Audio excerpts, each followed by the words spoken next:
Olá meninos, tudo bom?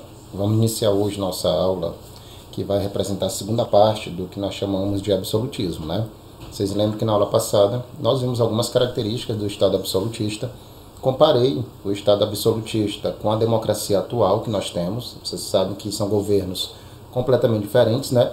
E também expliquei para vocês como é que era a organização social, a sociedade dentro do absolutismo. O que nós vamos ver hoje? A gente vai explicar como é que era a relação do Estado absolutista com a economia, tá bom?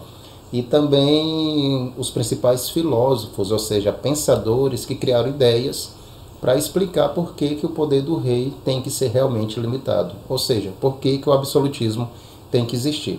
Na verdade, vamos começar a nossa aula falando sobre eles, tá? Quando se fala de teóricos absolutistas ou filósofos absolutistas, são pensadores que escreveram livros, criaram teorias para justificar o poder do rei, ou seja, para justamente confirmar e afirmar que é correto que o rei tenha poderes totais em suas mãos.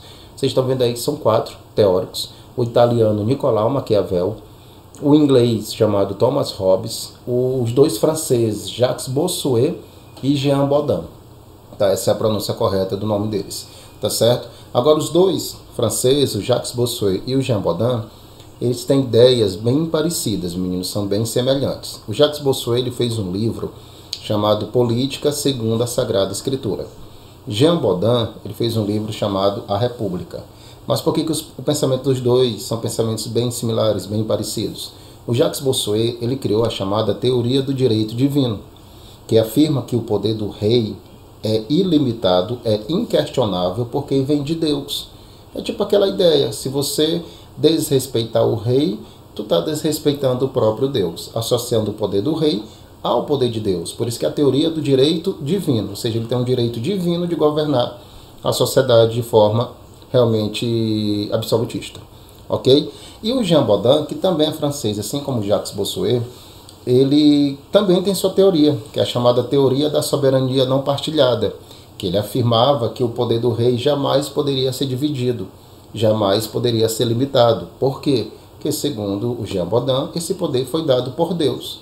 Então, só pode ser dividido ou tirado por Deus, e não pelo homem. Então, vocês podem perceber que tanto Jacques Bossuet como Jean Bodin, eles têm essa ideia de relacionar o poder do rei ao poder de Deus. Agora, o italiano Maquiavel e o inglês Thomas Hobbes, eles já vão mais para o lado da razão, do pensamento científico. Eles não trabalham muito com essa questão da fé, da religião de Deus, não. Por exemplo, Thomas Hobbes, ele fez um livro chamado O Leviatã. Leviatã, meninos, é uma espécie de deus do caos, da desordem, do fim do mundo.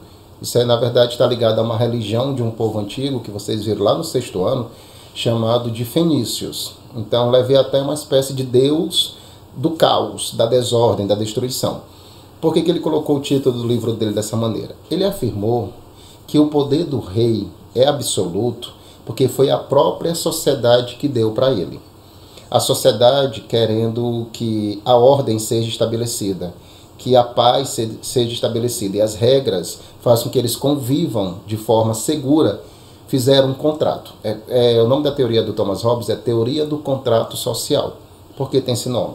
Que ele afirmava que a sociedade, como todos os homens que vivem em sociedade, assinaram tipo um acordo. Qual era esse acordo? Que eles dariam todo o poder e toda a autoridade para esse rei. Para esse rei matar Leviatã. Que seria, entre aspas, metaforicamente, matar Leviatã. Esse rei, com todos os poderes que foi dado pela sociedade, ele teria condições de manter a ordem e garantir a paz para todo mundo. Tá? Então, diferentemente de Bossuet e de Bodin, para Thomas Hobbes, o poder do rei é absoluto, sim, mas não foi dado por Deus. Foi dado pela própria sociedade para acabar com a desordem, acabar com o caos. Tá? Por isso que é a teoria do contrato social. Já o Maquiavel é o mais complexo de todos. O Maquiavel ele fez um livro brilhante chamado O Príncipe, onde nesse livro, meninos, ele explica de forma racional o que um governante deve fazer para chegar e se manter no poder. Então, para o príncipe de Maquiavel, o poder do rei vem de sua habilidade política, de sua habilidade de ser um grande estadista, de manipular a sociedade, de fazer coisas boas ou coisas ruins, tá certo? Logicamente, se tu for ver no livro Príncipe, muita coisa do que ele escreveu lá é eticamente incorreto, Porque ele não escreveu o que é correto, segundo algum tipo de caráter correto. Não, para Maquiavel, o príncipe ele tem que fazer coisas boas e coisas ruins, tem que ser lobo e homem. Não é? Então, de fato, é uma explicação muito racional do que é política. Então, para Maquiavel, o poder do rei não foi dado nem por Deus e nem pela sociedade através de um contrato social. Esse poder vem de sua habilidade de governar, de manipular, nem que faça coisas erradas para isso. Daí a frase, os fins justificam os meios. Tem mais ou menos esse significado. Mas não esqueçam, tem um ponto comum entre os quatro. Os quatro defendem, de fato, que o poder do rei é absoluto, é ilimitado e é inquestionável. Ok? Então aí são os principais teóricos absolutistas, os seus livros e as ideias que cada um defendia. Ok? Agora, meninos, em relação à economia, o Estado absolutista ele é um Estado interventor. O que quer dizer isso? Ele controla a economia. Todas as atividades econômicas são controladas pelo governo. Todas. As empresas, os impostos, os preços, o que deve comprar, o que deve ser vendido, como deve ser vendido, tá certo? Toda atividade econômica é controlada pelo Estado. Então, tu pode afirmar que o Estado absolutista é um Estado interventor. O que quer dizer isso? Ele controla a economia. E tudo que ele faz na economia, todas as práticas, todas as decisões que ele toma para controlar a economia é chamado de mercantilismo. Então esse é o conceito de mercantilismo. São as práticas econômicas do Estado absolutista. Ou como o Estado absolutista controla a economia. E esse Estado, meninos, ele controla a economia para conseguir 4 objetivos importantes. Primeiro é a chamada balança comercial favorável. O que é isso? É quando um país exporta mais do que importa. Em outras palavras, é quando um país vende mais do que compra. Obviamente, se um país vende mais do que compra, ele tem lucro, porque ele vendeu mais e comprou menos. Então ele está lucrando. É o que nós chamamos de balança comercial favorável. Outra ideia do mercantilismo, o protecionismo. O que é isso?